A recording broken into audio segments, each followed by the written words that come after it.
Good morning students. आज मैं आप लोगों को आपका 12th चैप्टर नीति के दोहे पढ़ाने जा रही हूँ। इसमें आप लोगों को कबीरदास के दोहे, रहीम के दोहे और बिहारी के दोहे हैं। दोहे का अर्थ है जिसमें दो पंक्तियों में कबीरदास जी और रहीम जी और बिहारी इन्होंने दो पंक्तियों में यानी कि दो लाइनों में ही बहुत सारे भावार्थ समझाए हैं।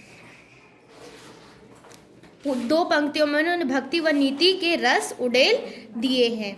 ठीक है, तो इसी में हम पढ़ेंगे, आप लोग ध्यान से देखेंगे और सुनेंगे। प्रस्तुत अध्याय में रहीम, कबीर तथा बिहारी के कुछ दोहों का संकलन है। इन दोहों का स्वभाव उपदेशात्मक है, उपदेश देने के लिए है।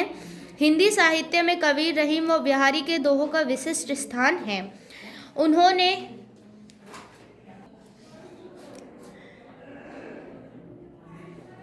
अपने दोहों की मात्र दो पंक्तियों में भक्ति व नीति रस उड़ेल दिया है।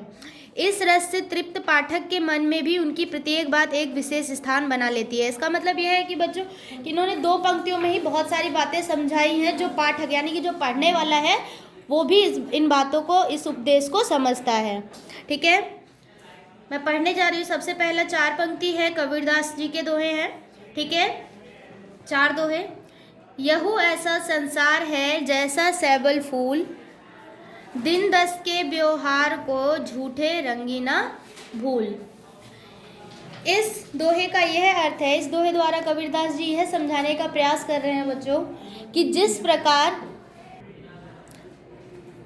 प्रकार सैबल का फूल होता है, एक पुष्प का नाम है सैबल, वो उस फूल के समान यह संसार है। जिस प्रकार उस फूल में, वो फूल ऊपर से देखने में बहुत ही सुंदर, मनमोहक और सुगंधित होता है, लेकिन उस पुष्प के अंदर कोई भी तत्व नहीं होता है, कोई भी ऐसा तत्व नहीं होता है कि जो लोगों को जीवन दे सके या लोगों को उपचार कर सके। उसी प्रकार यह संसार भी है।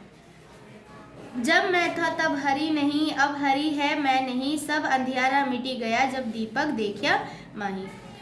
इस दोहे द्वारा कबीरदास जी यह समझाने का प्रयास कर रहे हैं, यह कहना चाहते हैं कि जब मैं था तब हरि नहीं, यानी कि जब मनुष्य के मन में अहंकार होता है तब तक उसको प्रभु के दर्शन नहीं होते, हरि के दर्शन नहीं होते।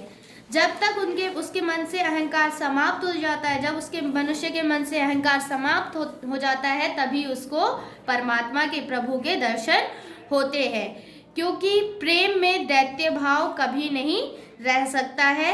मन की जो गली होती है, प्रेम की जो गली होती है, उसमें सिर्फ एक ही समा सकता है। मन की गली में एक ही, पतली गली में एक ही समा सकता है, चाहे तो परम या फिर अहम या फिर धर्म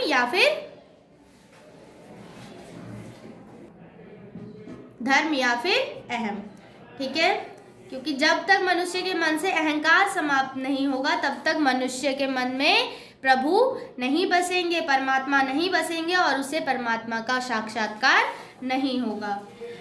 ऊंचे कुल क्या जन्मिया जे करनी उच्च न होए, सोवन कलश सुरय भरया साधु निंदे सोई। ऊंचे कुल में जन्म लेने वाला व्यक्ति हमेशा ऊंचा नहीं होता है, उच्च कुल का नहीं कहलाने लगता है, क्योंकि जब तक उसकी करनी उच्च नहीं होगी, उसके कार्य उच्च नहीं होंगे, उसके कर्म उच्च नहीं होंगे, तब तक वह व्यक्ति ऊंचे कुल का नहीं कहलाएगा। ऊंचे कुल में जन्म लेने से ही व्यक्ति ऊंचा नहीं कहलाता है, उसके कर्म भी ऊंचे होने चाहिए। जिस प्रकार ये वही बात हो जाएगी, जिस प्रकार सोने के कलश में मदिरा भरी हो या फिर विष भरा हो और उसके चारों तरफ निंदा ही निंदा होती है। सोने के कलश में अगर विष भरा होगा तो उसके चारों तरफ निंदा ही निंदा होगी, बुराइयां ही बुराइयां होगी। कस्तूरी कुंडली बसे मृग ढूंढे बस बन माही, ऐसे घटी राम है दुनिया देखे नहीं।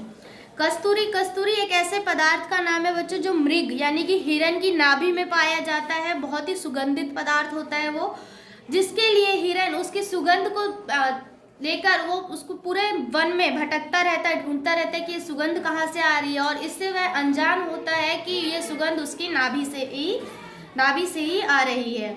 उसी प्रकार मनुष्य भी इस बात से अनजान है कि जो राम है, जो प्रभु है, उसके मन में बसते हैं और वो उसे ढूंढने के लिए मस्जिद, मंदिर और अनेक तीर्थ स्थानों पर जाता है।